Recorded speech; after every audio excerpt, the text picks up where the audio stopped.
ये तो कम नंबर है, क्या हो गया? Relative, क्या हुआ? मैम वॉइस क्लियर नहीं। बता दे। हम्म। मैम फिजिक्स में थोड़ा हो गया। अच्छा, स्क्रीन दिखाई दे रही है मेरी? Yo ma'am. Yo yes. Ma'am. Okay, तो इतने लो क्यों हो? साहिल, बोलो साहिल। क्या बोल रहे हो, समझ नहीं आया मुझे। अच्छा चलो, साहिल ने मौन व्रत ले लिया। हाँ भाई, इतने थके थके क्यों हो, क्या हुआ? बीच बीच में आपकी वॉइस कट रही है। जैसे जैसे पेपर आ रहा, तुम लोग बहुत लो होते जा रहे हो, क्या हो गया? मैम आज मंडे था ना।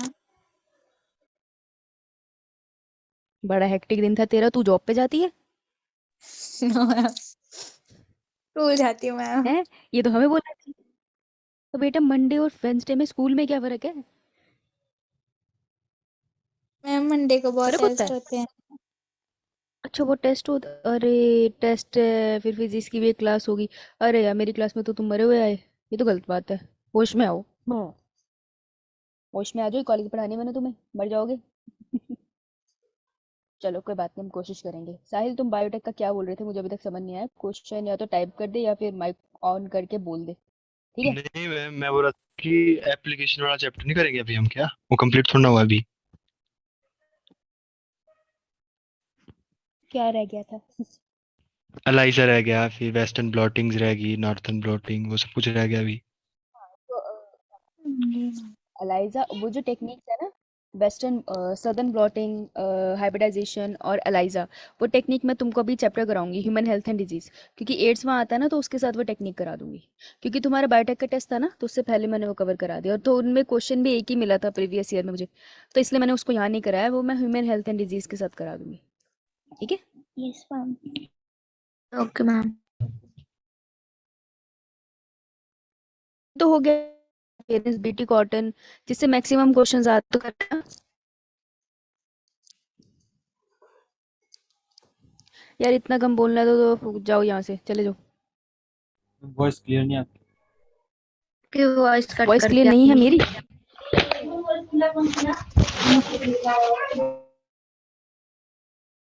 मैं यार कैमरा बंद करती हूँ, अब बता, अब आवाज आ रही है? या मैं है। यो मैम। बात नहीं, 4 बजे बैठो, लेकिन बोलो तो सही, है ना? फिर चुप। फिर यो से कट। मैम। ठीक है। तो जब भी मैं ऑडिबल नहीं होंगी, मुझे बता देना, उस टाइम बोलना। Right? क्योंकि बर्डन देगा ना, burden।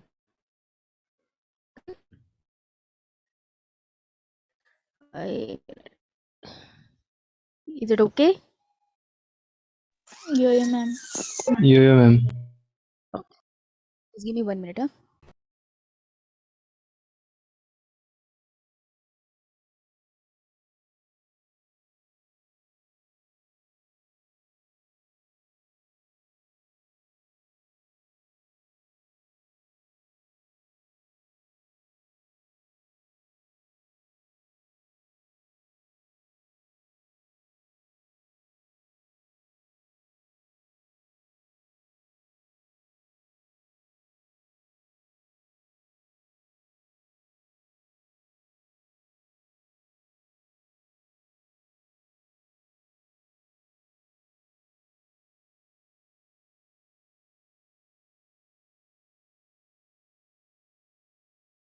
Just give me a minute, मैं जरा ये फिक्स कर रही हूँ। ठीक है।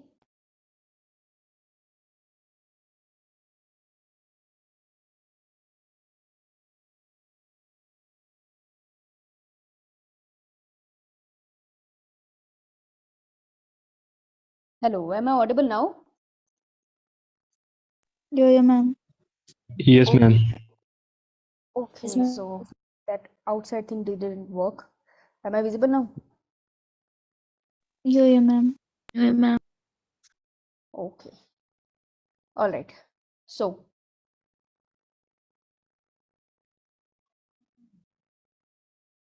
I don't know. The internet is giving problem.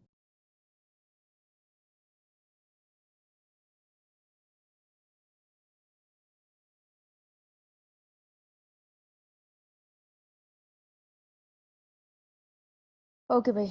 With all the delay and all. Okay I got some answers. चलो कोई बात नहीं, आते हैं।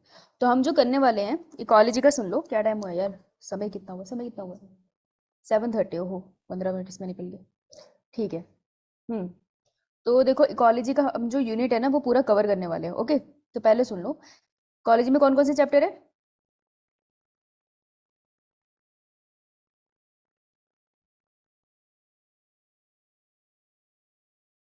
Organism and population. सबसे पहला जो चैप्टर है वो ऑर्गेनिज्म एंड पॉपुलेशन। उसके बाद मैम Ecosystem. Ecosystem ecosystem. उसके बाद Biodiversity and conservation. Conservation hello Pallavi. Ecosystem, biodiversity and conservation. उसके बाद Environmental issues. Environmental and conservation and environmental issues, right?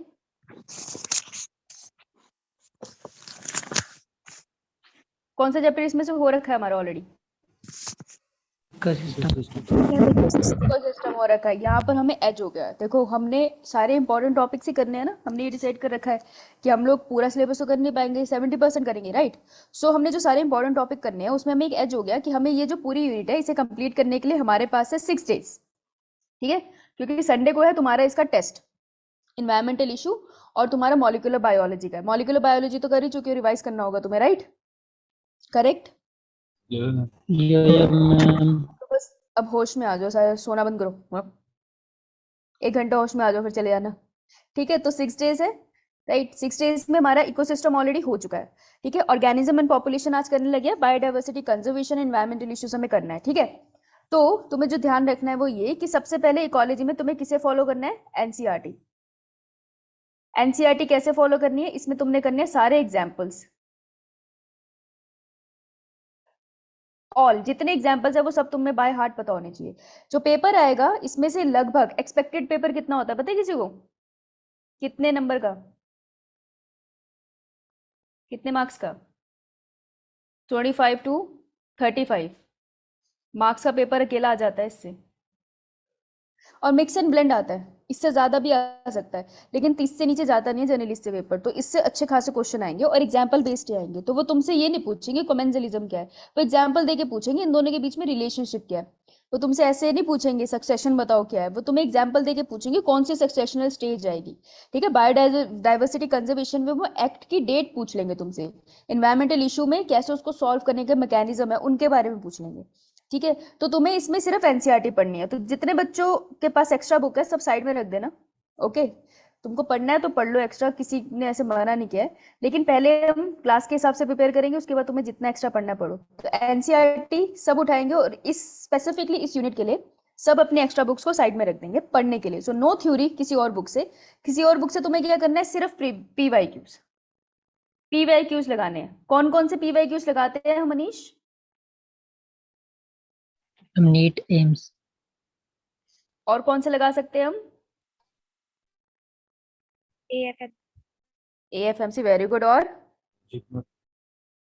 JIPMER yes, ये 4 हमें फॉलो करते हुए चलना है, राइट? नीट एम्स तो मेरे साथ ही कवर होंगे, सारे कवर नहीं कर सकती ना मैं भी, क्योंकि मेरे पास शॉर्ट पीरियड ऑफ टाइम है। एएफएमसी और जिपमर तुमको कवर करना पड़ जाएगा, ठीक है? लेकिन ये चारों हमें कवर करने हैं। और तुम जो लगा सकते हो, जो तुमको लगाने चाहिए, मैं सजेस्ट करती हूँ, that is NCERT based exemplar, है ना? क्योंकि वो एनसीईआरटी की लाइंस के ऊपर क्वेश्चन बनाती है, तो ये एनसीईआरटी को रिवाइज करा देती है। Sorry ma'am, I will send the book tonight. कोई बात नहीं, साइलेंट सबके, ठीक है? तो एनसीईआरटी बेस हमने एग्जाम्पलर लगाने। तो तुम्हारे ये टारगेट है रोज एनसीईआरटी पढ़ के आनी है और एग्जाम्पल्स करके आने, ओके? याद करके आने, और वो बहुत बार रीड करने के बाद होगी। Is it clear? होमवर्क समझ में आया सबको? तुम्हारे 6 दिन का अभी बता रही हूँ होमवर्क, रोज यही होमवर्क होगा। समझ आई बात? यो मैम ठीक है, जो नहीं पढ़ के देखो, जो नहीं पढ़ के आएगा मुझे पता तो चलेगा नहीं लेकिन उसका लॉस हो जाएगा बहुत ज्यादा। क्योंकि अगर इकोलॉजी तुमने 6 दिन एक टीचर के साथ नहीं करी तो तुम फिर पेपर से पहले कभी इकोलॉजी कर नहीं पाओगे, ये फैक्ट है। अकेले बैठ के तो तुम करने से रहे, it is a very few people find it interesting, it's a boring subject, specially अगर आप डिटेल में ना जाओ और आपके पास इतना टाइम नहीं है कि आप बहुत डिटेल में जाओ, राइट। तो अगर आप क्लास में कर लोगे तो बेहतर है, नहीं कर पाओगे तो फिर ऑल द बेस्ट है, और इससे पेपर आएगा ही, मतलब ये कंपलसरी है। ओके, अब इकोसिस्टम हम कर चुके हैं, तो हम इसमें क्या करेंगे, इसमें हम एक लेक्चर लिखेंगे जिसके अंदर हम पीवाईक्यू डिस्कस करेंगे। तो इसका एक लेक्चर तो सिर्फ पीवाईक्यू का होगा, मैं थ्योरी नहीं पढ़ाऊंगी, करके आनी है तुमको। आज हमने जिसकी थ्योरी और पीवाईक्यू करेंगे वो ये वाली होंगी, ठीक है। स्टार्ट करें फिर। Yo ma'am. Yeah, ma'am. All right, आप थोड़े जिंदा हुए हो। सो ऑर्गेनिज्म एंड पॉपुलेशन से स्टार्ट कर रहे हैं हम, पीवाईक्यू लगा रखे, एंड ये प्रेजेंटेशन बनाई है हिमांशु सर ने। हिमांशु सर को आप लोग शायद जानते नहीं हो, वो भी हमारे अवंती के हिमाचल टीम के टीचर हैं। सो उन्होंने ये प्रेजेंटेशन बनाई है, सो थैंक टू हिम, मेरा काम आसान हो गया। चलो फिर हम चलते हैं और स्टार्ट करते हैं। तो ये डायग्राम दिख रहा है एनसीईआरटी में, चैप्टर खोलो फटाफट, एनसीईआरटी खोलो। Yes, ma'am. पेज नंबर जल्दी बता। 20. 20. 20। शालिनी को भी देख लिया आज हमने। 20 No, 220. 220. ठीक है, इनकी ढंग से बोलना फिर। 220 पेज नंबर पे डायग्राम क्यों है, क्योंकि इसकी लेबलिंग आ सकती है, ठीक है। इसकी लेबलिंग आई भी हुई है नीट में, यार मत पूछना, मेरे को नहीं याद इसकी लेबलिंग आई हुई है, ठीक है। तो कैसे याद रखनी है, ये तुम्हें क्या बता रहा है, मीन एनुअल प्रेसिपिटेशन। प्रेसिपिटेशन का क्या मतलब होता है Anish? Snowfall and rainfall. Snowfall and rainfall. पहली चीज, स्नोफॉल को भी हम प्रेसिपिटेशन कहते हैं, जैसे होती है हिमाचल में, और रेनफॉल जो यहाँ पर हो रही है आज, तो दोनों प्रेसिपिटेशन में काउंट करते हैं, कोई सिर्फ बर्फ मत समझ लेना, ठीक है।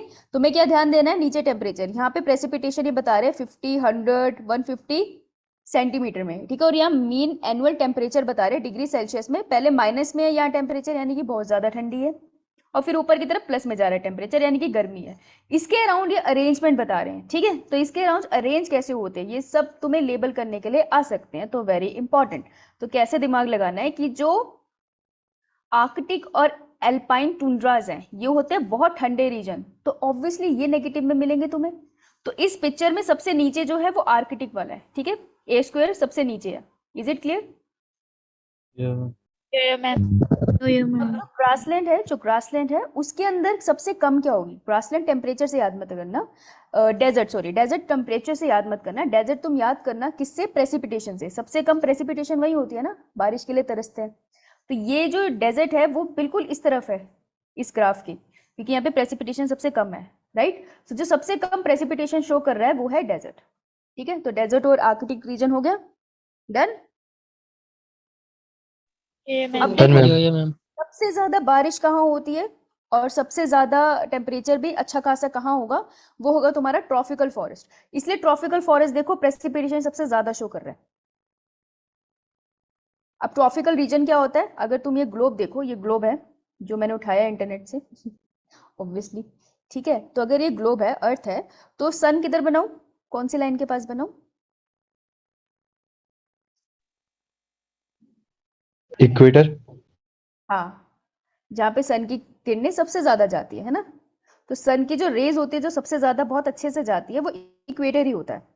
फिर जो टेम्परेट होता है वहां पे थोड़ी कम होती है, तो चलो इसको थोड़ा छोटा बना लेते हैं, है ना। वहां थोड़ी कम जाती है लेकिन कंपैरेटिवली कम जाती है। और सबसे कम कहाँ जाती है, पोलर रीजन्स। पोलर रीजन्स में, तभी तो वहां पे इतनी ज्यादा ठंडी होती है ना। तो अब जो इक्वेटर है वो सेंट्रल लाइन को हम कहते हैं, तो जो ट्रॉपिकल रीजन है वहां पे बहुत अच्छी सनलाइट जाती है ना, इस वजह से जो ट्रॉपिकल रीजन है वहां पे अच्छी खासी फसलें भी उगती है, वहां पे अच्छे खासे फ्लरिश होते हैं, क्या कहते हैं, प्लांट्स। इसलिए जो ट्रॉपिकल फॉरेस्ट है वहां पे प्रेसिपिटेशन भी बहुत है, क्योंकि सनलाइट ज्यादा है तो पानी जो है वो इवेपोरेट भी ज्यादा होगा, तो उससे ऑब्वियसली रेनफॉल भी ज्यादा होगा। तो ज्यादा जो सबसे ज्यादा प्रेसिपिटेशन शो कर रहा है that is tropical forest, got it, जो ट्रॉपिक्स में पाए जाने वाले फॉरेस्ट है। समझ आई बात? Yeah. यो मैम। डेजर्ट हमने कर लिया, आर्कटिक हमने रट लिया, हमें पता चल गया ट्रॉपिक कैसे रटना है, ठीक है। अब आता है ग्रासलैंड। देखो ग्रासलैंड ऐसा लगता है डेजर्ट में जो होगा टेम्परेचर ज्यादा होगा, लेकिन मजाक ये कि ग्रासलैंड है जिसमें सबसे ज्यादा टेम्परेचर आपको दिखता है, क्योंकि ग्रासलैंड में सिर्फ आपको ग्रासेस दिखती है, बहुत बड़े बड़े पेड़ नहीं दिखते हैं। तो ये बंजार जैसी जगहें होती है ये, ठीक है, तो डेजर्ट ग्रासलैंड होगा जहां पे आपको सबसे ज्यादा हाई टेम्परेचर मिलेगा। Okay okay. Yo ma'am. Yes, ma'am. अब बचा क्या, टेम्परेट और कॉनिफेरस। अब ये तुमको थोड़ा यार याद करना पड़ेगा कि मेरे को ऐसे याद है कि ट्रॉपिकल अगर ये है, ट्रॉपिकल ये है तो उसके दोनों तरफ, मतलब इसके बाद जो आता है वो टेम्परेट आता है ग्लोब में। ऐसे जैसे ये देख रहे हो ना, ये ट्रॉपिकल है तो उसके बाद जो आएगा वो नीचे टेम्परेट आ रहा है। तो मुझे ऐसे याद है कि ट्रॉपिकल है तो उसके नीचे टेम्परेट ही बनेगा। तो फिर कॉनिफेरस ऐसे ही रट गया क्योंकि लास्ट में वो बचा था। तो किसी भी तरीके से, पर अगर ऐसे कर सकते हो तो कर लो, लेकिन ये तुम्हें ग्राफ याद होना चाहिए। Is it clear? Yeah, ma'am. Yo ma'am. बढ़िया था, बहुत बढ़िया बात है। बड़ी स्नेश, अरे मेरा फोन बाहर रह गया। Functional role played by the organism where it lives. Option D. ये ये तेरी हिम्मत कैसे हुई आंसर देने की? ये बता पहले तो, आंसर कैसे दिया तूने? ये तो टाइप करके देना था। How Question. डेयर,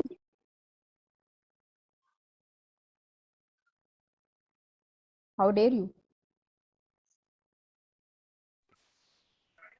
बोलो बोलो जाहिर, Yes, ma'am. आंसर कैसे दिया तूने? ये मैम बता। क्वेश्चन करा आपने। नहीं, क्वेश्चन तो मैंने करा, क्वेश्चन तो मैं बहुत सारे कर दूं, तूने आंसर कैसे दिया इसका ओपनली, जब तेरे को पता है कि ट्रे उसमें डालना है? खराब कैसे किया तूने हमारा क्वेश्चन? How dare you. सब साहिल नाम के लड़के पागल होते हैं। रुको अब इस क्वेश्चन में, मैंने बता रही, तूने आंसर कैसे किया, क्वेश्चन कैसे खराब किया हमारे प्यारे बच्चों का? माफ नहीं किया जाएगा तुम्हें। हाँ जी कृतिका, कृतिका यू राइट। आगे आओ अब। एक बात बताओ, कभी मैनग्रोव्स देखे हैं?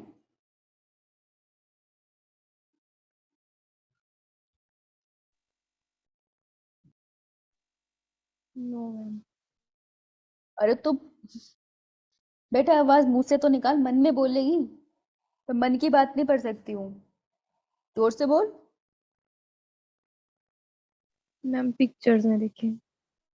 पिक्चर्स में देखे हैं? क्या हो गया साहिल बेटा, अब सवाल पूछा जवाब नहीं देगा? Wait.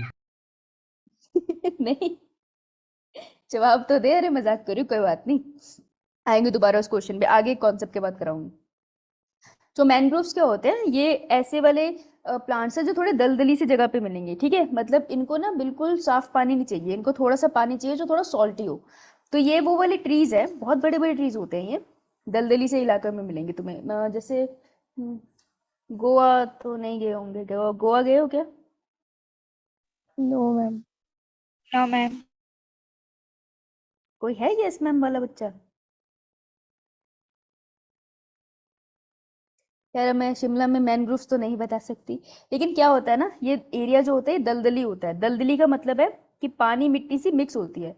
तो उस एरिया में प्रॉब्लम पता है क्या होती है, कि अगर इतना सॉल्ट बाहर है तो जो प्लांट की रूट्स है ना वो अच्छे से ऑक्सीजन नहीं ले पाती है। ठीक है, सॉरी, प्लांट की रूट्स अच्छे से, हाँ, गैसेस एक्सचेंज नहीं कर पाती है। ठीक है, हाँ, बैंक्स ऑफ ओशियंस, एग्जैक्टली। हाँ नाइस, अब चुप करके बोल रहे हैं, जोर से बोल। तो क्या होता है ना कि ऐसे एनवायरनमेंट में अच्छे से प्लांट सरवाइव कर जाए तो रूट्स ना बाहर की तरफ निकल के आती है। तो ये ध्यान से देखना, ये तुमको अभी मोफोलॉजी वाले चैप्टर में आता है, गेस ये वाला टॉपिक रूट्स के साथ। हाँ, तो जो रूट्स होती है ना वो ऐसे सरफेस की तरफ आ जाती है, ऐसे इस तरीके से। इन्हें हम क्या बोलते हैं? Mangrove roots. और तुम्हें क्या बोलते हैं? कार्टून नेटवर्क है। ये देखो, ये वाली रूट्स की बात करूँ, ये सब रूट्स है, ये जो अजीब से तुमको दिखाई देती है, इनको हम कहते हैं मेटाफोर्स। न्यूमेटोफोर्स। ठीक है, इन्हें हम कहते हैं न्यूमेटोफोर्स, जो किस में मदद करती है? रेस्पिरेशन। रेस्पिरेशन। मेरा पेन तो गिर गया, रुको, हटो भैया, पेन गिर गया मेरा। हाँ, रेस्पिरेशन में हेल्प करती है, रेस्पिरेशन में हेल्प करती है। और अगर मैं से बोलूं गैसेस एक्सचेंज में भी, तो भी गलत नहीं होगा, राइट? ये जर्नली टर्म तुम गैसेस एक्सचेंज आराम से सुनोगे। ओके, तो ये इसमें मदद करती है। चलो, इतना क्लियर ना? Yo ma'am. साहिल लिखना यस मैम। लिखना मैसेज लिखो क्वेश्चन करो जल्दी जल्दी ये तो चैप्टर रहता है स्टार्ट करो भाई मेरी क्लॉक थोड़ी देर से स्टार्ट हो गई आज ओहो ओहो किसी इंटेलिजेंट बच्चे का आंसर आ गया very good Kritika very good Sahil very good Hemraj nice चलो भाई 15 सेकेंड्स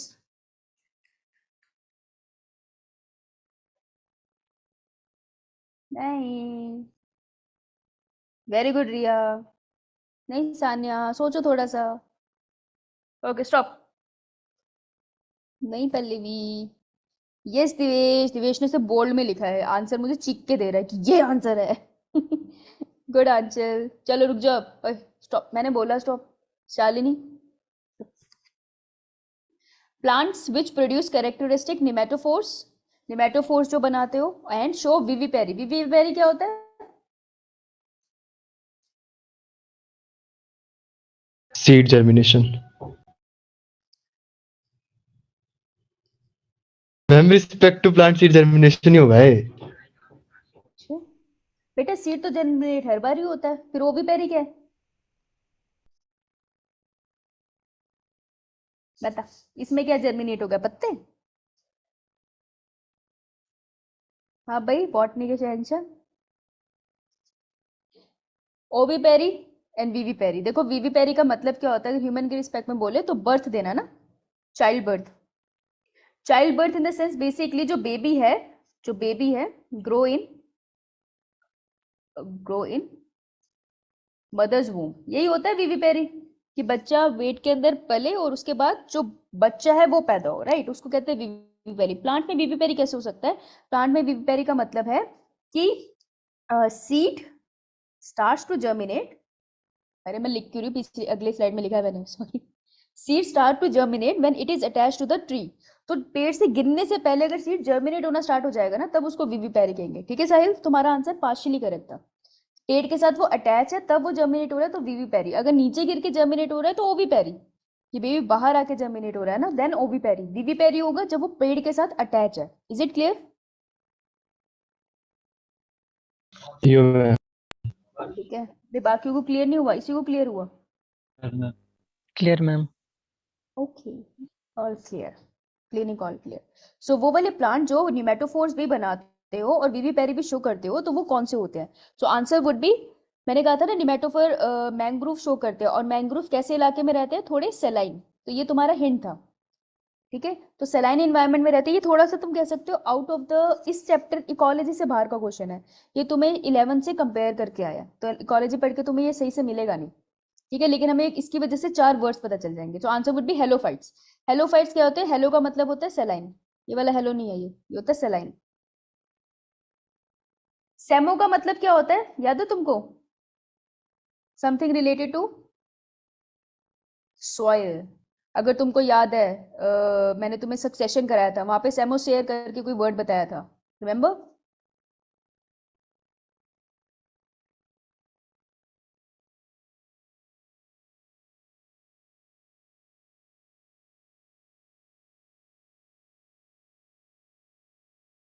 बोल लो भाई am I Audible yo ma'am तो बोल क्यों नहीं रहे हो नहीं याद है तो बोल दो कौन सी नई बात है बताओ तो सही मुझे पता ऐसा लगेगा ना कि मैं ऑडिबल नहीं हूँ अब तुम गलत आंसर दोगे तो कम से कम मैं चीख तो पाऊंगी no B ma'am cooperative how dare you don't know चलो मुझे हंसी आ गई अगले पे डांटती हूँ तेरे को हाइड्रो का मतलब वाटर। वाटर वाटर वाले प्लांट्स एंड मीजो मतलब मिडल मतलब ऐसे वाले प्लांट जिनको एक अप्रोप्रिएट अमाउंट ऑफ मिडल कह लो या अप्रोप्रिएट अमाउंट ऑफ वाटर चाहिए एंड सॉइल चाहिए सब कुछ अप्रोप्रिएट चाहिए ठीक है तो answer would B A halophytes is it clear yo ma'am और जो टर्म्स मैंने तुम्हें कराई उसका ये एक स्क्रीनशॉट ले लो हेलोफाइट्स वो प्लांट होते हैं जो हाई सैलिनिटी में ग्रो करते हैं हाँ सेमोफाइट्स वो प्लांट होते हैं जो सैंडी से अनस्टेबल काइंड ऑफ सॉइल में रहते हैं, जो सैंडी सॉइल में रहते हैं, सैंड से रिलेटेड वर्ड था ना। हाइड्रोफाइट्स जो पानी में ग्रो करते हैं। मीजोफाइट जो मॉडरेट अमाउंट ऑफ वाटर चाहिए होता है उनको ग्रो करने के लिए।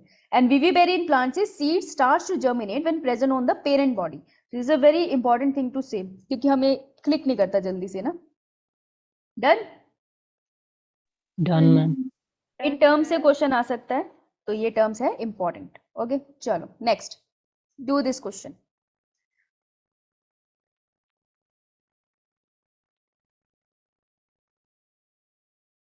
Thirty seconds.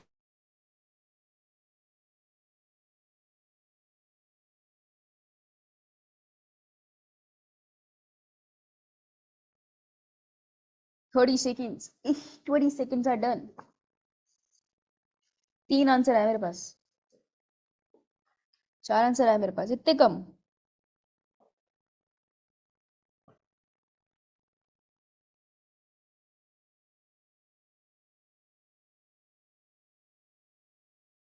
Okay stop stop stop stop stop. ये 30 से 40 हो गया गलती से, ओहो। Okay stop. क्वेश्चन है, ये एक ऐसा क्वेश्चन है, ये तुम्हें एग्जांपल देने के लिए कि जो इकोलॉजी से कुछ क्वेश्चंस है जो एग्जैक्टली इकोलॉजी के चैप्टर की स्टेटमेंट से उठ कर आएंगे, लिटरली उनकी स्टेटमेंट से उठ कर आएंगे। तुमको उसमें कुछ नहीं करना है, तुमको याद रखनी है स्टेटमेंट्स। कैसे याद होगी? बार बार पढ़ने से या लिख के प्रैक्टिस करने से, ठीक है। Just as a person moving from Delhi to Shimla to escape the heat from the duration of hot summer. गर्मी में दिल्ली से लोग शिमला जाते ही हैं।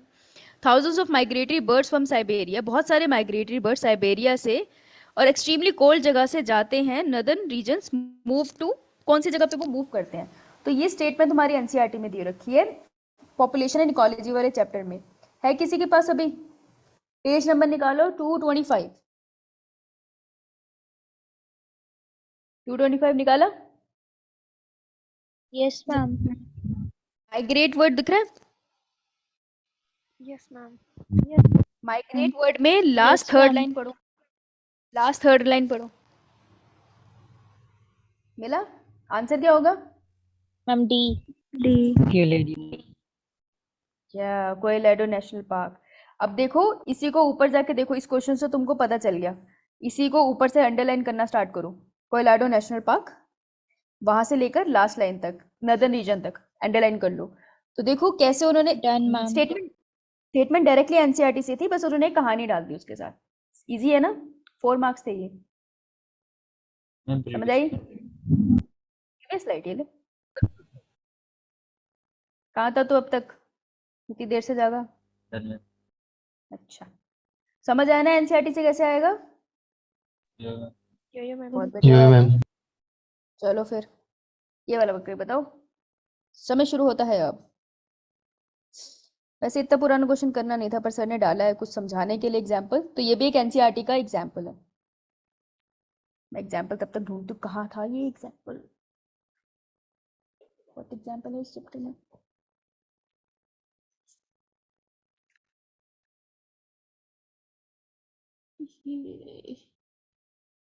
ओहो मैं तो थक गई। 45 सेकंड दे रही हूँ, मिनट दे रही हूँ, सेकंड सेकंड सेकंड। हमें कोई एग्जाम्पल नहीं मिल रहा, कहाँ रखा है?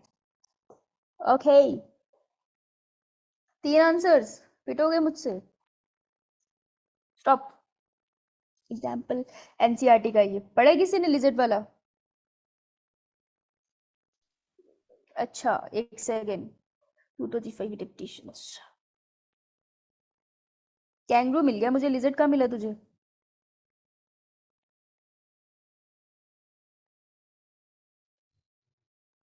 बता देगा तो कुछ हो जाएगा साहिल।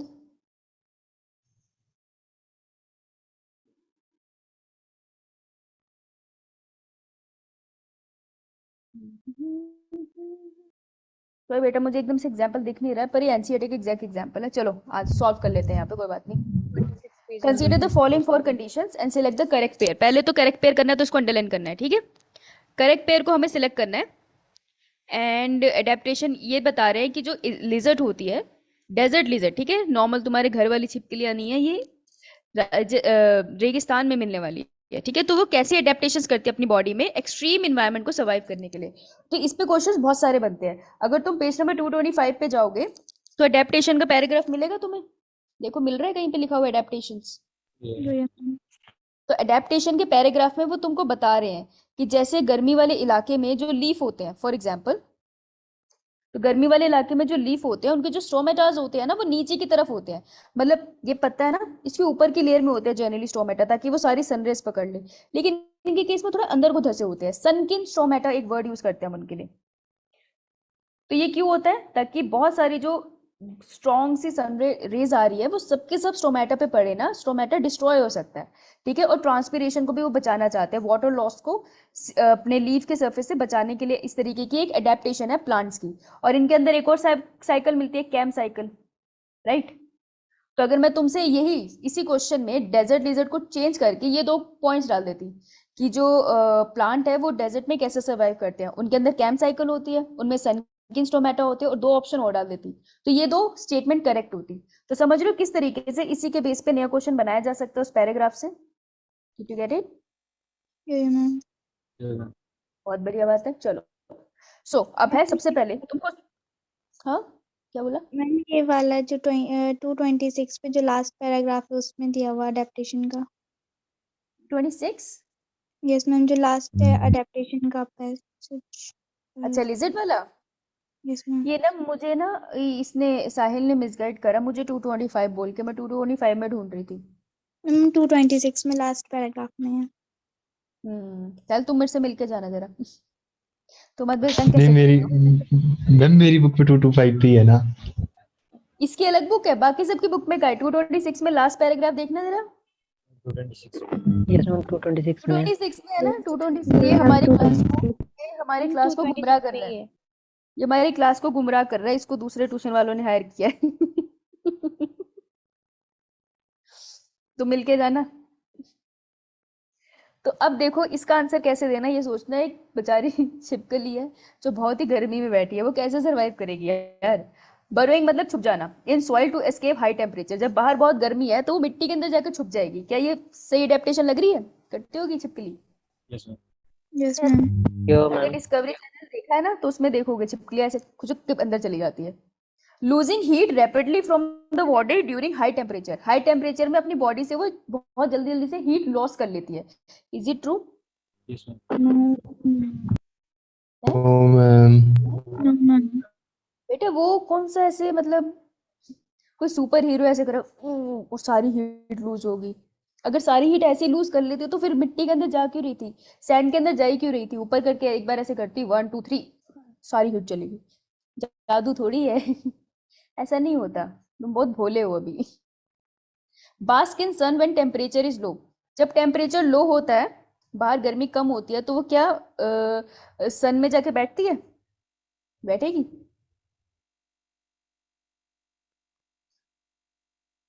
Yes ma'am. यस बेटा मैम बैठेगी। अब ऐसा लगता है ना डेजर्ट की बात हो रही है बुक की जाएगी, लेकिन उन्होंने टेम्परेचर लो भी तो बोल दिया ना। तो जो लेजर्ट होती है वो पोकिलोथर्मिक होती है या वो होती है होमोथर्मिक? पोकिलोथर्मिक। क्या होते हैं poikilotherms? Cold blooded, can not maintain internal body temperature, है ना? Yo ma'am. और इन्हीं को हम कहते हैं क्या? कोल्ड ब्लडेड, ठंडे खून वाले लोग, राइट। तो उनको जब ठंडी होगी ना बाहर तो उनकी बॉडी को सन की जरूरत होगी तो वो ढूंढेगी सन। गर्मी होगी तो गर्मी में ढूंढेगी, ठीक है। Insulating body due to thick fatty dermis. क्या इनके पास थिक फैटी डर्मिस होता है? No, ma'am. No ma'am. नहीं होता है यार, ये तो अपना पोलर बियर के पास चले गए। तो कौन कौन से ऑप्शन करेक्ट है? 1 and 3 कहाँ पर है 1 and 3 एक साथ? बी। Option B. आंसर क्या होगा? Option B. हो गया ना? तो ये एक और एग्जाम्पल था कि कैसे एनसीईआरटी से इकोलॉजी के क्वेश्चन बनते हैं, ठीक है। Be careful with your examples, ढंग से उन्हें समझना। अगर तुमको नहीं समझ में आते हैं तो उसकी फोटो क्लिक करके मुझे व्हाट्सएप कर देना, ठीक है। बहुत सारे डाउट्स होंगे तो मैं यहीं पे ले लूंगी। अगर एक एक दो दो डाउट है तो मैं तुम्हें व्हाट्सएप पे बता दूंगी, राइट। लेकिन समझना, रट्टा मत मारना, रट्टे में खराब हो जाएगा। समझ आई? यो मैम। ओके, फिर ये वाला करके बताओ।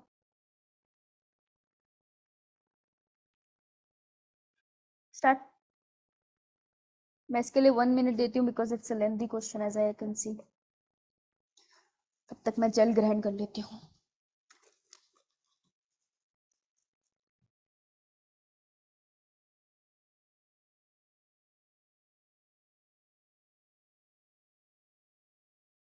और मैं यहाँ ढूंढती हूँ ये कहाँ है। हम्म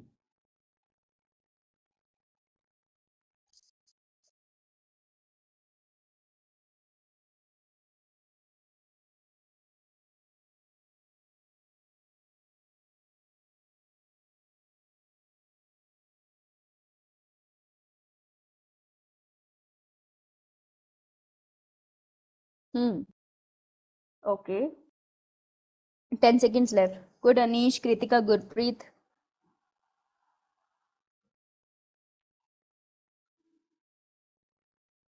सिमरन। ओके बच्चे थोड़े कंफ्यूज हो रही है मेरे मेरे ऊपर लग रहा है। Okay 5 4 3 2 1 stop. चलो भाई चेक करते हैं।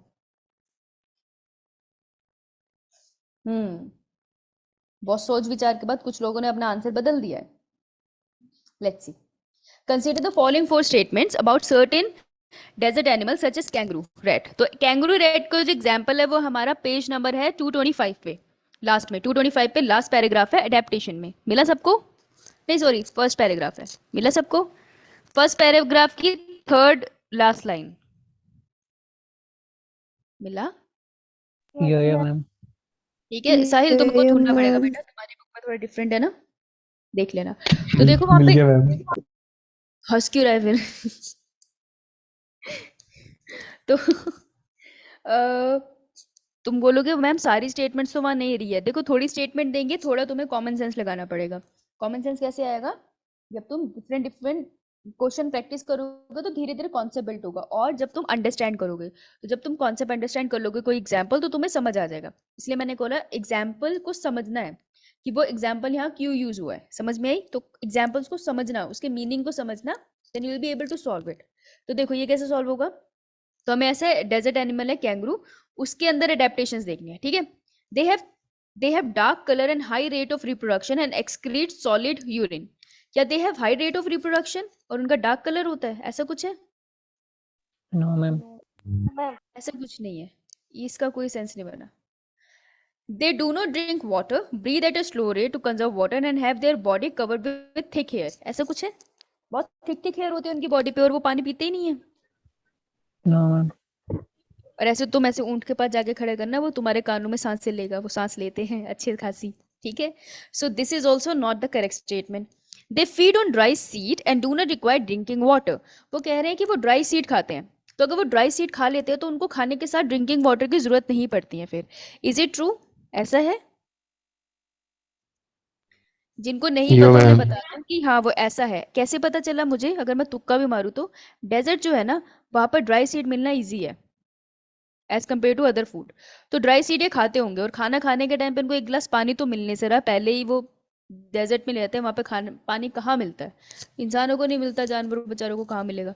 तो उस तुक्के से मैंने ये कह दिया कि हाँ ये थर्ड स्टेटमेंट सही सेंस करती है, तो ये वाली सही कर दी। अच्छा, दे excrete very concentrated urine. Concentrated urine का मतलब क्या है?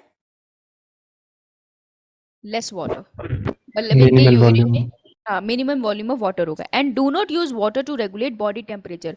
बॉडी टेम्परेचर को रेगुलेट करने के लिए ये किसी तरीके से भी पानी को यूज नहीं करते। एक तो पानी पहले कम है, तो इनकी बॉडी में अडेप्टेशन होगी ना पानी को बचाने के लिए। तो अगर मैं नहीं भी जानती तो मैं इतना तुक्का तो मार सकती हूँ कि जो अगर ये मतलब एक्सक्रीटरी मटेरियल बाहर रिलीज कर रहे हैं तो उसमें कम पानी वेस्ट कर रहे हैं, तो ये इस चीज का सेंस बनता है।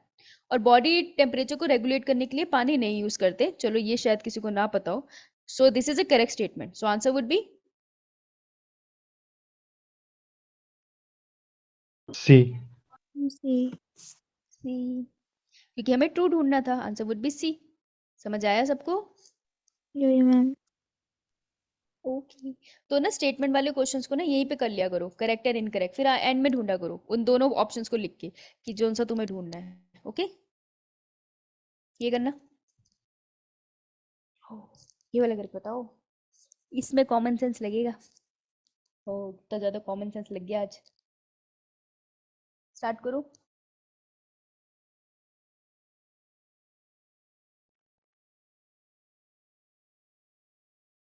मुस्कान, मीनाक्षी, प्रीति, राबिया, रेणुका, कुछ नहीं बोल रहे तुम। तरुण तुम चुप ऐसे हो गए हो, क्या मौन व्रत ले लिया तुमने? ओ ये तो गलत हो गया सान्या, दोबारा सोचो, यू हैव टाइम। नहीं साहिल, हमारे पास 4 सी आंसर्स तो है नहीं, सॉरी। पल्लवी दोबारा से सोचो। दिव्या तुम भी सोचो। शिता, तरुण, एक साथ करेक्ट इनकरेक्ट आंसर कैसे दिया तुमने? क्या आंसर सोचो, क्वेश्चन में क्या पूछ रहे हैं?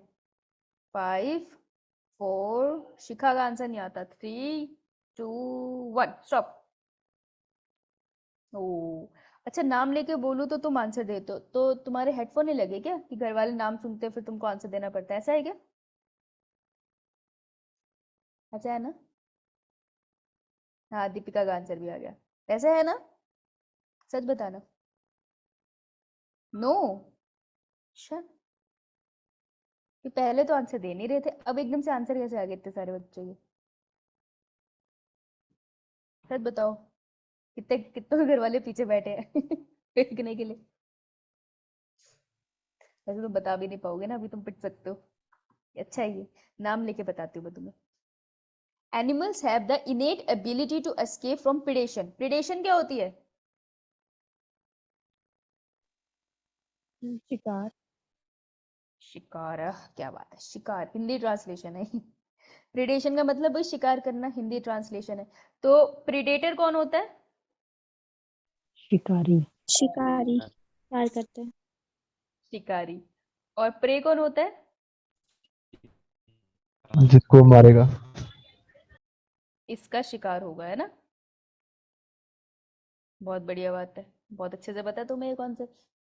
Animals have the innate immunity ability. इनेट ability मतलब उनके अंदर ऑलरेडी है ये एबिलिटी कि वो भाग सकते हैं, मतलब बच सकते हैं। एस्केप मतलब एक तरह से बचना from predation. Example for the same are given below, which select the incorrect example. Incorrect example बताओ जो ऐसी इनेट एबिलिटी, यहाँ पे जो तुम्हें समझना था वो था इनेट एबिलिटी, ठीक है? तो उनके अंदर एक ऐसी एबिलिटी है जो उन्हें बचाती है, मतलब बचपन से ही वो उसके साथ पैदा हो रहे हैं और उसी नेचर के साथ वो पैदा हो रहे हैं और प्रिडेशन से बचाने में वो उनको मदद करती है। तो ऐसी वाली कौन सी एबिलिटी है? इनमें से कोई इनकरेक्ट ऑप्शन दे रखा है। सबसे पहला है कलर चेंजेस इन कैमिलियन। तो कलर चेंज के साथ वो कैसे कलर चेंज करता है, कोई बताएगा? देखा होगा कैमिलियन तो, पहाड़ों में रहते हो। अरे कैसे चेंज करता है ये बता। यस मैम क्या बोल रहे हैं?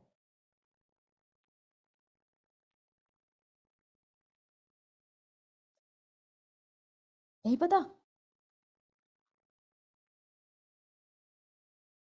आंचल? अगर मैम किसी पेड़ पर बैठा हुआ तो मैंने सीखा था खेलेगा। हाँ, किसी पेड़ के ऊपर बैठा, उसकी टहनी पे बैठा, थोड़ी देर के बाद उसकी टहनी का कलर वो अपने में ले लेगा, एक तरह से उसकी टहनी के कलर को रिफ्लेक्ट करेगा, तो कोई प्रीडेटर उसको देख नहीं पाएगा। तो ये उसकी इनेट एबिलिटी है कि वो किसी प्रीडेटर से एस्केप कर सकता है अपनी बॉडी का कलर चेंज करके। जहां बैठेगा उसी कलर का हो जाएगा, है ना? तुम्हारे सिर पे बैठेगा, तुम्हारे सिर के कलर का हो जाएगा। तो this is an innate ability. तो ये तो करेक्ट ऑप्शन है, मुझे इनकरेक्ट चाहिए। enlargement of body size by swelling air in the puffer fish। puffer fish है, मछली है, उसको हवा में उड़ाओ, वो सारी एयर अंदर ले लेती है, ऐसे गब्बू हो जाती है, राइट? तो ये भी उसकी इनेट एबिलिटी है कि वो ऐसे गब्बू सी होती है, वो प्रीडेटर को डराने के लिए होती है, ठीक है? अगर प्रीडेटर उसके पास होता है तभी वो मोटी हो जाती है, तो वो इतनी मोटी सी इसलिए होती है कि प्रीडेटर उसके साइज को देख के डर जाए कि ये कोई खतरनाक सी चीज है, मुझे इसे नहीं छेड़ना। This is also an innate ability. Predator को देख के इस तरीके के चेंजेस वो कर लेती है, ठीक है? Poison fangs in snake. Poison fangs in snake is to protect a snake from the predator or to act as a predator? To act as a predator. To act as a predator, ये ठीक ठीक था। तो जो fangs होते हैं, हाँ तुम कह सकती हो कि कोई प्रीडेटर उसकी तरफ आएगा तो मैम वो उसको डसेगा भी ना, लेकिन वो भाग भी तो सकता है। अगर मैं कहती कि स्नेक जो है, लेट्स से वो वाइपर स्नेक, अगर तुमने कभी देखा है वाइपर स्नेक, तो जो वाइपर स्नेक है वो तुमको जंगलों में बहुत मिलता है, ब्राइट ग्रीन कलर का होता है। तो उसकी जो स्किन है ना, उसकी अपीयरेंस को मैं कह सकती हूँ इनेट एबिलिटी है प्रीडेटर से बचने के लिए, कि वो उसकी जो स्किन है वो ग्रासेस में ऐसे घुल गई है कि प्रीडेटर उसे पहचान नहीं पड़ा। लेकिन उसके जो फैंग्स है वो सिर्फ प्रीडेटर से बचने के लिए थोड़ी है, उसके फैंग्स तो यूज होते हैं मेनली एज अ क्या कहते हैं, For preying. For hunting. वो तो खुद हंटिंग के लिए यूज करता है उसे। तो this is not an innate ability, right? So this is the incorrect option. मिलेनिज्म in moth, moth के अंदर मिलेनिज्म का एग्जांपल पढ़ा था इंडस्ट्रियलाइजेशन इंग्लैंड में। तो मिलेनिज्म की वजह से मॉथ का कलर चेंज होता था, तो उसने उसे प्रीडेटर से बचाया था ना, अगर तुम्हें याद है पेड़ के बैकग्राउंड से मैच करके। So this is also an innate feature, so C would be the answer. Did you get it? Yeah, ma'am. Absolutely, ma'am. Okay.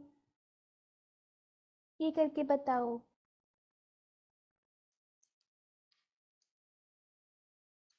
Start भाई, स्टार्ट। ये इसमें कुछ कॉन्सेप्ट समझाने वाले हैं।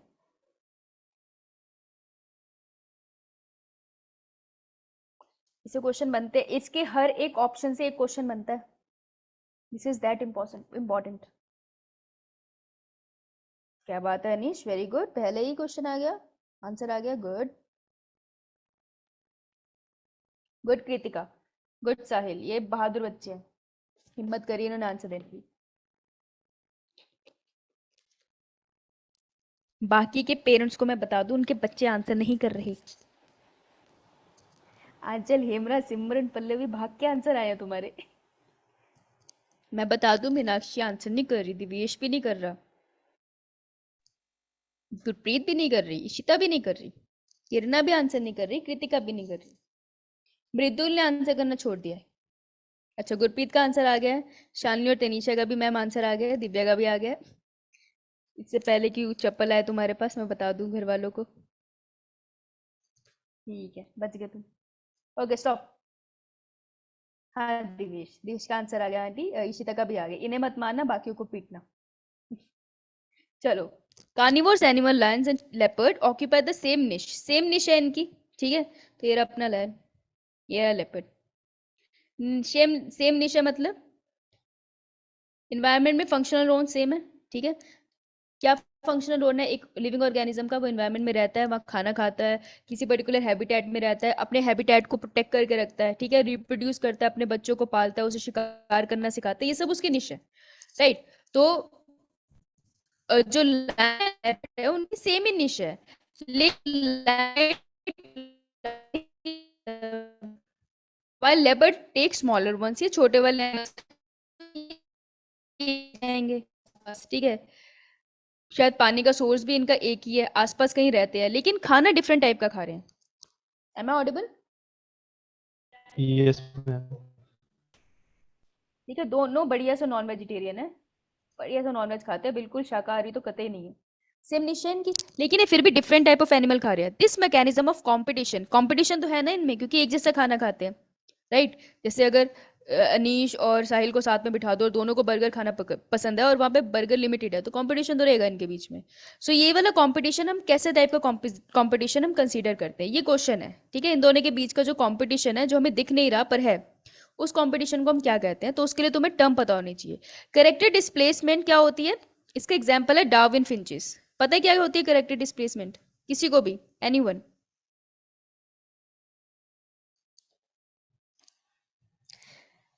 कैरेक्टर डिस्प्लेसमेंट का मतलब है कि सेम स्पीशीज है, ध्यान से सुनना, सेम स्पीशीज है, लेकिन चेंजिंग एनवायरनमेंट की वजह से उनका कोई एक फीचर है जो चेंज हो गया, ठीक है? तो सेम स्पीशीज थी 3, लेकिन तीनों अलग अलग आइलैंड पे चली गई थी। अगर तुमको याद है डार्विन के केस में हुआ था ना, डार्विन फिंचेस, जब वो अलग अलग आइलैंड में चली गई थी तो उनका खाना चेंज हो गया था।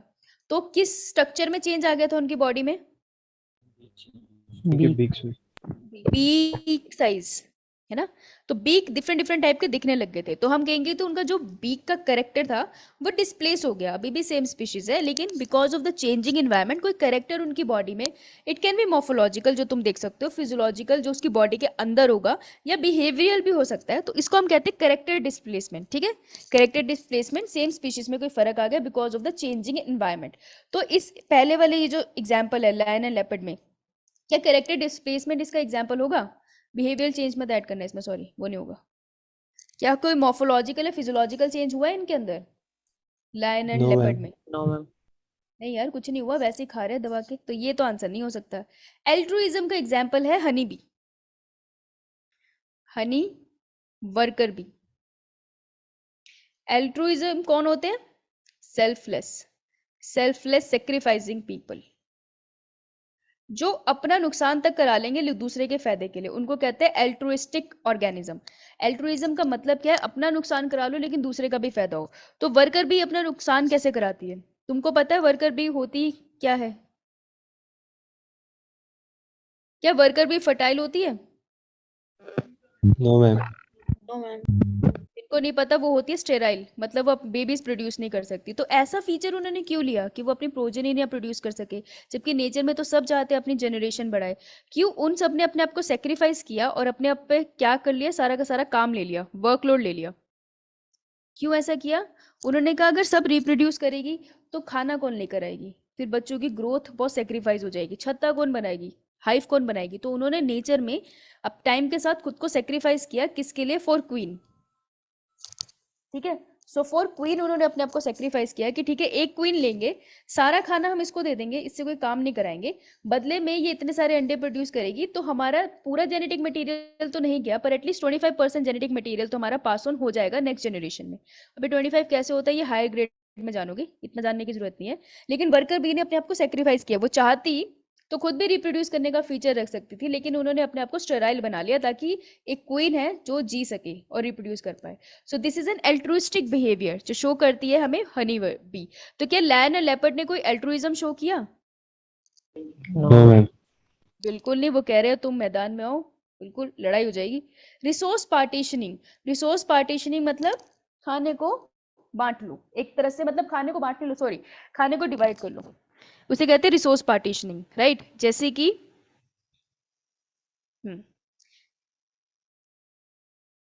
जैसे कि बटरफ्लाई है और एक होती है मॉथ, खाते तो दोनों नेक्टर है, लेकिन इन्होंने अपनी रिसोर्स पार्टीशनिंग कैसे करी? इन्होंने क्या किया, या नहीं चलो छोड़ो, ये एग्जांपल डिफिकल्ट हो जाएगा। कोई भाई बहन है यहाँ पे जिसका भाई भी और बहन, मतलब तुम्हारा कोई भाई बहन वाला बच्चा है यहाँ पे, जिसका कोई बड़ा भाई, छोटा भाई, बड़ी बहन, छोटी बहन हो? छोटा भाई है मेरा। छोटा भाई है तुम्हारा? क्या नाम है? मयंक। मयंक कौन सी क्लास में? 11th।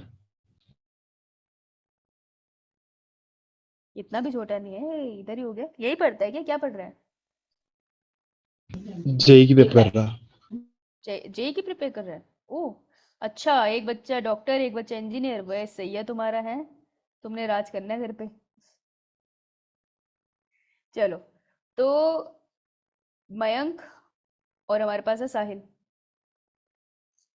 दोनों को खाना तो खाना ही है, राइट? और दोनों की इसमें हर रोज का कलेश होता है, हर रोज की लड़ाई होती है, तो मम्मी ने फिक्स ही कर दिया कि दोनों की हर रोज लड़ाई होती है ना, तो इन्होंने कहा ठीक है, मयंक को चावल ज्यादा पसंद है, इसको राइस दे दिया, और मैंने इसको क्या दे दी, चपाती, भाई तू रोटी खा, बहुत बोलता है। देखो खाना तो एक प्लेट में आना ही था, हर रोज खाना बनता है इनके घर में, लेकिन दोनों के रिसोर्सेज को पार्टीशन कर दिया कि तू एक तरीके का खाना खा ले, मैं दूसरे तरीके का खाना खा लूँ।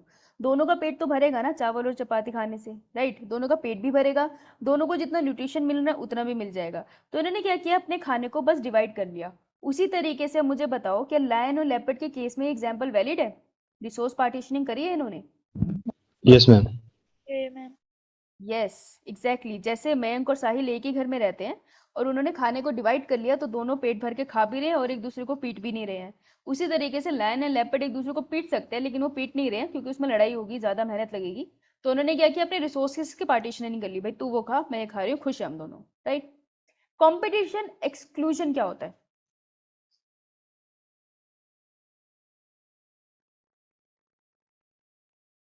कॉम्पिटिटिव एक्सक्लूजन क्या होता है? कॉम्पिटिटिव एक्सक्लूजन का मतलब, यार बोल तो दो, नहीं आता तो मौन व्रत ले लेते हैं। कंपटीशन का क्या मतलब होता है? मैम अगर किसी नीचे में दो, जैसे कि लायन और लेपर्ड हैं, तो किसी एक को एलिमिनेट कर दो भाई, मतलब लाइक जो एक का जो दूसरे का खाना होगा वो भी उसको मिल जाएगा, तो ग्रोथ अच्छी होगी उसकी। कंपटीशन का मतलब क्या होता है? आपसे ही बोले तूने। कंपटीशन कंपटीशन ही मतलब मैम। पता है मीनिंग नहीं, तुमको ना हिंदी ट्रांसलेशन चाहिए होता है, हिंदी ट्रांसलेशन नहीं मिल रहा है तुम्हें, है ना? कंपटीशन का क्या मतलब होता है तरुण?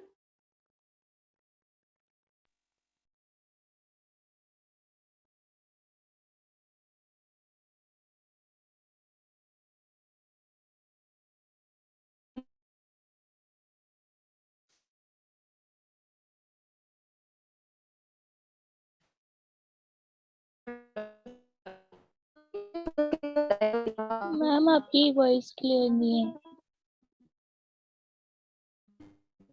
आपकी वॉइस क्लियर नहीं है।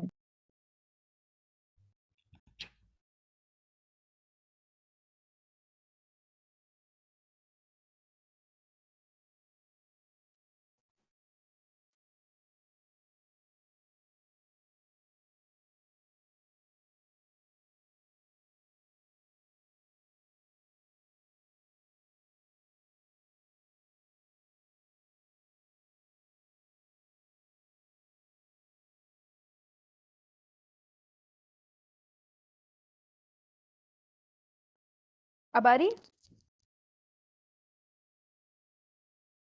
Yes ma'am. हाँ एक्चुअली वो नेट चल नहीं रहा था ना, तो फोन से कनेक्ट कर रखा है हेलन मैम के, तो हेलन मैम को फोन आ गया, तो वो बड़े स्टाइल से बाहर चली गई, अब मोबाइल फोन बंद कर। एनीवेज, सो कंपटीशन का मतलब है मुकाबला, जैसे तरुण ने बोला, ठीक है। फाइट, लेकिन किस लिए? सेम रिसोर्स, ऐसे नहीं लड़ेंगे, नेचर में ना लोग पागल नहीं होते, हम पागल होते हैं। तो सेम रिसोर्स के लिए लड़ाई होती है, ठीक है, उसे कंपटीशन कहते हैं। एक्सक्लूजन का मतलब निकाल के है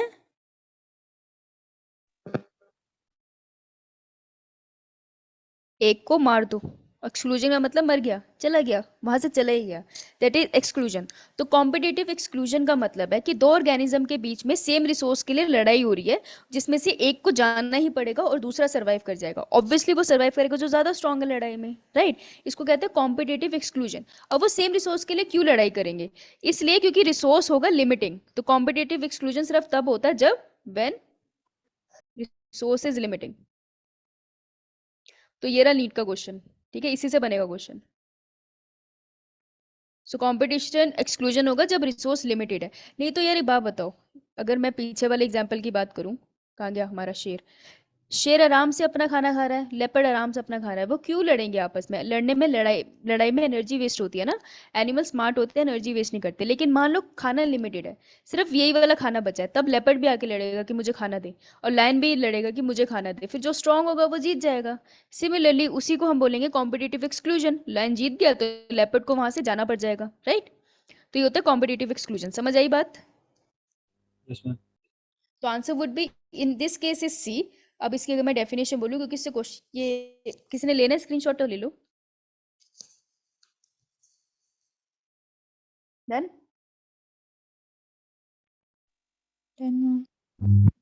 अब इसका स्क्रीनशॉट ले लो, ठीक है, ये डेफिनेशन लिखी है। एल्ट्रुइज्म क्या होता है? Benefiting the other organism while causing loss to himself. Ma'am इसका प्रीवियस एग्जांपल स्लाइड। है, अच्छा ये डन मैम। तो इसका एग्जांपल है honey bee, honey worker bee. ये मैंने इसलिए ताकि तुमको एग्जांपल याद है। कैरेक्टर डिस्प्लेसमेंट क्या होता है? कैरेक्टर डिस्प्लेसमेंट होता है डार्विन फिंचेस वाला एग्जांपल, दैट मॉर्फोलॉजिकल फिजियोलॉजिकल और behaviour changes appear with in the same species because of environment changes like food habits. इसका एग्जांपल होगा हमारा डार्विन फिंचेस। इसके एग्जांपल पे क्वेश्चन नहीं आएंगे, ये मैंने तुम्हें सिर्फ अंडरस्टैंडिंग के लिए बताया, ठीक है? ये स्क्रीनशॉट ले लिया? ये ma'am. Gause's competitive exclusion principle, exactly NEET की लाइन, एनसीईआरटी की लाइन है, तो इससे दो क्वेश्चन बनते हैं। 8 मार्क की स्लाइड है ये अकेली। गॉस ने दिया था कॉम्पिटिटिव एक्सक्लूजन प्रिंसिपल, पहला क्वेश्चन ये बनता है, two closely related species competing for the same resource cannot coexist, एक साथ नहीं रह सकती, उनमें लड़ाई होगी और एक को जाना पड़ जाएगा, एलिमिनेट हो जाएगी, ठीक है? और ये होगा कब? जब रिसोर्सेज है लिमिटेड, राइट? दूसरा है रिसोर्स पार्टीशनिंग, जिसका क्वेश्चन हमने अभी देखा नीट में आया है। If two species compete for the same resource they could avoid competition by choosing for example different times for the feeding. Different time उन्होंने फीडिंग के लिए ले लिए, या उन्होंने, क्योंकि वो नॉनवेज खाते थे ना, तो वो कार्निवोर्स थे, ये उनका सेम फूड था, तो उन्होंने डिसाइड करी है कि छोटे वाले कार्निवोर्स ये खा लेंगे लेपर्ड, बड़े वाले कार्निवोर्स जो मतलब एनिमल्स है वो खाएंगे लायन, ठीक है। तो उनकी खुद की नेचर कार्निवोरस है ना, इसलिए उनको हम कहते हैं कि वो सेम टाइप ऑफ रिसोर्सेज पे फीड करते हैं। जो कार्निवोर्स है तो फ्लैश ही खाएंगे, तो उन्होंने अपनी फ्लैश डिवाइड कर ली कि तू थोड़े कम जानवर खा और मैं थोड़े बड़े वाले जानवर खाऊंगा। तो ये रिसोर्स पार्टीशनिंग का एग्जांपल है। Both species will be able to coexist, तो को एग्जिस्ट का एग्जांपल होगा रिसोर्स पार्टीशनिंग, और कॉम्पिटिशन एक्सक्लूजन का एग्जांपल होगा मतलब ये ट्रू होगा जब वहां पे एक स्पीशी मर जाए या चली जाए। Is it clear? तो सवाल आ सकता है भाई, इसका स्क्रीनशॉट ले लो। डन। अगर कंपटीशन कहीं पे हो रहा है तो जो स्पीशीज होंगी वो कोएग्जिस्ट प्रेफर करेंगी या फिर एक्सक्लूजन? डिपेंड करता है, अगर रिसोर्स लिमिटेड है ना तो फिर लड़ाई होगी, एक्सक्लूजन होगा। अगर रिसोर्सेज लिमिटेड नहीं है ना, जैसे इनके केस में इनके पास ऑप्शन था डिफरेंट टाइप ऑफ एनिमल के, तो फिर वो कोएग्जिस्ट कर जाएंगे।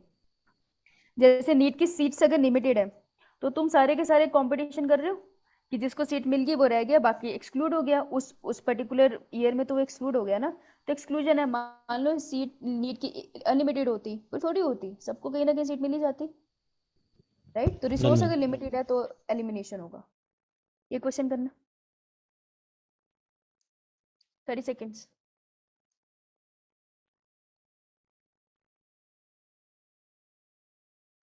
ये नीट के इस चैप्टर का ऑर्गेनिज्म पॉपुलेशन का लास्ट एग्जांपल है, और इससे क्वेश्चन जरूर आएगा, ठीक है। इससे क्वेश्चन आने के बहुत ज्यादा चांसेस है। वहां पे बहुत अच्छे से यक्का बना हुआ है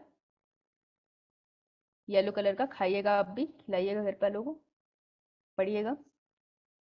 very good. Stop stop.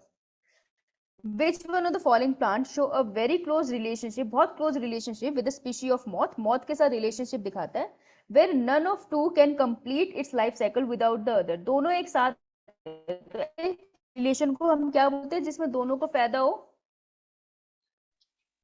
Mutualism. Mutualism. ये तुम मुझसे क्वेश्चन पूछ रहा है, आंसर दे रहा है। दोनों को फायदा है ना, तो देखो जो यक्का है ना उसको किसके साथ रहने में फायदा होता है? मौत के साथ, ठीक है। एनसीईआरटी ऑर्गेनिज्म एंड पॉपुलेशन का लास्ट पैराग्राफ पढ़ना, तुम्हें समझ में आएगा, ठीक है। एक बार पढ़ के आना इस चीज को, ओके। बहुत अच्छे से वहां दे रखा है। गुड, सबके आंसर सही है जितने ने भी आंसर किया। So answer would be B. ये एक दूसरे के बिना रह नहीं सकते नीचे में। तो मौत मार दो, यक्का सारे मर जाएंगे। तुम यक्का प्लान खत्म कर दो, मौत निकल ली है, ओके। चलो, एज पिरामिड। तुमने एज पिरामिड्स देखे हैं एनसीईआरटी की ये वाली पिक्चर? यो मैम। देखो एज पिरामिड्स ना, जो ये होता है ये है कॉन्सेप्ट ऑफ पॉपुलेशन। ये बात ना ध्यान से सुनना थोड़ी देर के लिए बस, फिर मैं जा रही हूँ 5 मिनट में तुम्हें छोड़ के, खुशी से नाचना घरों में, ठीक है। देखो पॉपुलेशन इकोलॉजी क्या होती है, इस चैप्टर का एक बहुत बड़ा पार्ट है पॉपुलेशन इकोलॉजी, जहाँ पे तुम पॉपुलेशन के टर्म में बात करोगे, मतलब तुम ऑर्गेनिज्म के लेवल पे बात नहीं कर रहे, ठीक है। ऑर्गेनिज्म का क्या मतलब है? एक इंसान की बात कर रही हूँ, एक लिविंग ऑर्गेनिज्म की। अगर मैंने बोला अनीश, तो मैं सिर्फ अनीश की बात कर रही हूँ, मैं नहीं कंसिडर कर रही और कोई भी मेल इस पूरी क्लास में, ठीक है। मैंने बोला साक्षी, तो मैं सिर्फ अपनी बात कर रही हूँ, मैं किसी और फीमेल को कंसीडर नहीं कर रही, किसी मेल को कंसीडर नहीं कर रही। That is organism. ऑर्गेनिज्म के बाद आता है word species, group of organism जो एक ही कैटेगरी के हों, ठीक है। उसके बाद वर्ड आता है पॉपुलेशन। तो जो पॉपुलेशन इकोलॉजी है वो पॉपुलेशन लेवल पे डील करती है। पॉपुलेशन का मतलब क्या है? तुम्हें एक डिफाइंड एरिया पता है, डिफाइंड एरिया मतलब तुम्हें उसकी बाउंड्री पता है। अगर मैंने बोला शिमला, तो मैं सिर्फ शिमला की बात कर रही हूँ, तो ये डिफाइंड एरिया हो गया। शिमला के बाहर जो भी एरियाज है उनको कंसीडर नहीं करे, सोलन नहीं ले रहे हम इसमें। तो डिफाइंड एरिया के अंदर जो लिविंग ऑर्गेनिज्म रहते हैं सेम स्पीशी के, बहुत सारे रहते होंगे, ठीक है, सेम स्पीशीज के रहते हैं। For example I am talking about let's say beetles की बात कर लेते हैं। तो सेम स्पीशीज के बीटल्स इस पर्टिकुलर एरिया में रह रहे हैं, या तुम ह्यूमन ले लो। तो अब मैं यहाँ पे बोलूँ कि लड़कियों का एजुकेशन रेट क्या है, तो मैं कैसे पता करूंगी? मैं बोलूंगी कि गर्ल एजुकेशन रेट कितना है। अगर तुमने कभी भी पॉपुलेशन स्टडी सुनी होगी कि हम बोलते हैं शिमला में भाई लगभग 75% गर्ल्स एजुकेटेड है, लगभग 75% गर्ल्स एजुकेटेड है। तो मैंने देखो एक परसेंटेज टर्म में बोला और मैंने बोला गर्ल एजुकेशन, हम हमेशा परसेंटेज में बात करेंगे। तो पॉपुलेशन जो होता है वो बड़ा कॉन्सेप्ट होता है, उसमें हम टर्म्स यूज करते हैं रेट। एक लड़की की बात नहीं करेंगे, पॉपुलेशन की बात करेंगे। तो जब किसी चीज के रेट की बात करते हो ना, तो तुम पॉपुलेशन स्टडी कर रहे हो, ठीक है। तो एज पिरामिड्स क्या होते हैं? एज पिरामिड्स एज के बेसिस पे, जैसे प्री रिप्रोडक्टिव फेज है, जहाँ पर सारे हम उन लोगों की बात कर रहे हैं जो अभी टीनेज की स्टेज पे है, तो सारे टीनेजर्स को हमने एक साथ रख दिया, ठीक है। फिर एक एज आती है जब कोई ह्यूमन बीइंग रिप्रोड्यूस कर पाता है, ठीक है, आफ्टर टीनेज के बाद, जो उनका 20s एंड 30s का पीरियड है, तो सारे 20-30 एज के लोग हमने एक साथ रख दिए। फिर हमने कहा पोस्ट रिप्रोडक्टिव, यानी मीनोपोज के बाद, जब फीमेल कंसीव नहीं कर सकती और मेल की फर्टिलिटी भी थोड़ी कम हो गई है, उन सारे इंडिविजुअल्स को हमने एक साथ रख दिया। तो अगर हम इन पॉपुलेशन को एक एक पिरामिड की फॉर्म में प्लॉट करें, तो हमें मिलते हैं एज पिरामिड्स। क्या ये बात समझ में आई? यो मैम। Yes ma'am. समझ आ गई? मुझे आजकल लगता है मेरी कई बातें नहीं समझ आती, लेकिन आगे तू भी थी। तो देखो, ये वाले ग्राफ में तुमको क्या याद रखना है? 3 मिलेंगे तुम्हें एज पिरामिड्स की ग्राफ, इन्हीं के ऊपर क्वेश्चन आएंगे, ठीक है। अभी आगे क्वेश्चन भी होगा। तो एज पिरामिड्स की ग्राफ कैसे याद रखनी है? Expanding, stable and decline. सबसे नीचे हमेशा होगा प्री रिप्रोडक्टिव, वही मैंने कहा टीनेज एज। रिप्रोडक्टिव 20, 30, 40 के आसपास। पोस्ट रिप्रोडक्टिव को मैं यहाँ लिख दूं ओल्ड एज, राइट। तो देखो, कोई पॉपुलेशन कब बढ़ेगी? कोई पॉपुलेशन तब बढ़ेगी जब उसके पास प्री रिप्रोडक्टिव एज के ज्यादा इंडिविजुअल है। जैसे कि अगर टीनेज में एक पर्टिकुलर पॉपुलेशन है, लेट्स से शिमला की बात कर लेते हैं, तो शिमला में जो बिल्कुल टीनेजर्स हैं, वो हमारे पास लगा लेते हैं, हमारे पास यहाँ पे 10,000 है, ठीक है। रिप्रोडक्टिव एज तुमको ना इसी को कंपेयर करना है, इस वाले 2 स्टेप्स को, दिख रहे हैं? अंडरलाइन किया जो मैंने दिखा, यो इन मैम। दोनों को कंपेयर करना है। ध्यान से सुनना भी खत्म हो जाएगा। तो अगर 10,000 है यहाँ पर टीनेजर्स, तो टीनेजर्स फिर बड़े होंगे, राइट। फिर उनकी भी मैरिज होगी and they will have babies, तो उन वो रिप्रोडक्शन के बाद ज्यादा पॉपुलेशन बढ़ा सकते हैं। रिप्रोडक्टिव फेज में अभी भी इंडिविजुअल है, तो रिप्रोडक्टिव फेज में कितने इंडिविजुअल है? लेट्स से रिप्रोडक्टिव के अंदर अभी हमारे पास यहाँ पड़े हैं 5,000, ठीक है। इसलिए तुम देख सकते हो कि इसका ग्राफ का जो ये है, ये पॉइंट, ये छोटा है रिप्रोडक्टिव से, इजंट इट? ये ज्यादा बड़ा है, इसमें ज्यादा नंबर ऑफ इंडिविजुअल और इसमें कम है, दिख रहा है? दिख रहा है? यो मैम। Yes ma'am. अब देखो, जो पोस्ट रिप्रोडक्टिव है that is old age. So old age ने नई जनरेशन को जन्म नहीं देना ना, तो हम जब भी एज पिरामिड्स कर रहे हैं, अब सेक्स रेशियोज कर रहे हैं, तो इसमें हमें पॉपुलेशन के पर्सपेक्टिव से सोचना होता है, ठीक है। बड़ा तरीके से ऐसा समझ लो पॉपुलेशन को ऑब्जर्व कर रहे हो। तो जो ओल्ड एज में है, लेट्स से ओल्ड एज में कितने वाले इंडिविजुअल है? लेट्स से 10,000 है या फिर 500 है। अब इसको कैसे ऑब्जर्व करोगे कि ये, मतलब ये जो पॉपुलेशन है शिमला की, लेट्स से ये पॉपुलेशन थी हमारी 1980s की। अब मैंने इसको कब ऑब्जर्व करना है? मैंने इसको करा 1990s में, या चलो 2000 में कर लेते हैं, ठीक है। तो जब मैंने 2000 में इसको देखा, तो हमें देखने को मिलेगा, क्योंकि टीनेजर ज्यादा थे, तो अब अगर मैं ग्राफ बनाऊंगी तो तुम्हें ज्यादा इंडिविजुअल्स मिलने लग जाएंगे रिप्रोडक्टिव एज में, राइट। उन्होंने ज्यादा पॉपुलेशन बढ़ाई होगी, है ना, इन सालों में। ये बात समझ में आई कैसे हुआ? यो मैम। ठीक है, क्योंकि टीनेजर ज्यादा थे, तो आज से 20 सालों के बाद ऑब्वियसली पॉपुलेशन उस एरिया की ज्यादा होगी और हम एज पिरामिड तो बना रहे हैं, ठीक है। रिप्रोडक्टिव एज में अब ज्यादा इंडिविजुअल्स आ जाएंगे, राइट। रिप्रोडक्टिव एज में ज्यादा इंडिविजुअल आएंगे तो उनके बच्चे भी ज्यादा होंगे, तो प्री रिप्रोडक्टिव वाला भी स्लैब बड़ा हो जाएगा। तो ऐसी पॉपुलेशन हमेशा इंक्रीज करती चली जाएगी। तो इसलिए जब भी ग्राफ में कैसे करना है क्वेश्चन, प्री रिप्रोडक्टिव और रिप्रोडक्टिव देखना है, और अगर प्री रिप्रोडक्टिव बड़ा है और रिप्रोडक्टिव उससे थोड़ा छोटा है और पोस्ट रिप्रोडक्टिव सबसे छोटा है, तो ऐसी पॉपुलेशन को हम कहते हैं एक्सपेंडिंग, कि आज से 20 साल के बाद ये पॉपुलेशन अपना साइज इंक्रीज ही करेगी। Is it clear? Yo ma'am. Yo ma'am. Stable का क्या मतलब है?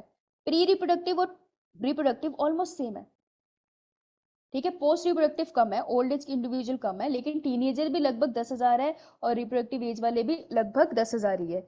तो ये वाली पॉपुलेशन ना आज से 20 साल के बाद भी देखूंगी ना, तो ऑलमोस्ट स्टेबल ही लेगी, बहुत ज्यादा ड्रास्टिक चेंज नहीं दिखेगा तुम्हें।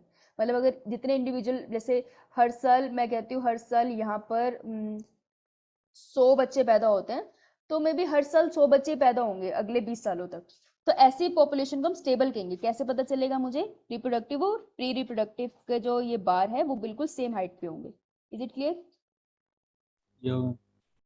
Last ma'am. देखो, डिक्लाइन ही होगी ना, जहां पर अब इस पॉपुलेशन में देखो रिप्रोडक्टिव में अभी तो बहुत ज्यादा है, लेकिन ओल्ड एज भी ज्यादा है, और जो ये वाले है प्री मतलब टीनेजर्स है वो बहुत कम है।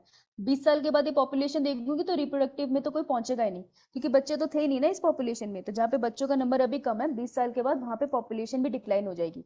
तो ऐसे वालों के लिए मैं बोलूंगी डिक्लाइनिंग एज पिरामिड है। Is it clear? Yes ma'am. कैसे देखोगे? ट्रिक क्या है, तुमको प्री रिप्रोडक्टिव और रिप्रोडक्टिव के बीच में देखना है।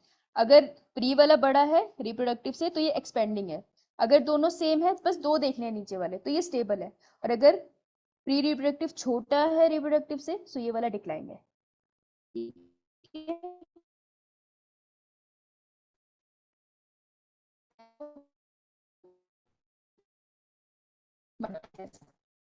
इसको कुछ ऐसे मटके जैसा बनाया जाता है कि ये अर्न शेप्ड है। ओके, बाकी तो ये अपराइट ही है।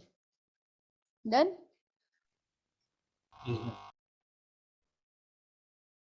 समझ आ गया ना पक्का? तो इसका स्क्रीनशॉट ले लो, ये क्वेश्चन करके आना है। ठीक है, स्क्रीनशॉट ले लो इसका। 2018 का क्वेश्चन है। देखो पिरामिड दिया नहीं है लेकिन अंडरस्टैंडिंग पे क्वेश्चन आएगा। ले लिया स्क्रीनशॉट? यो मैम।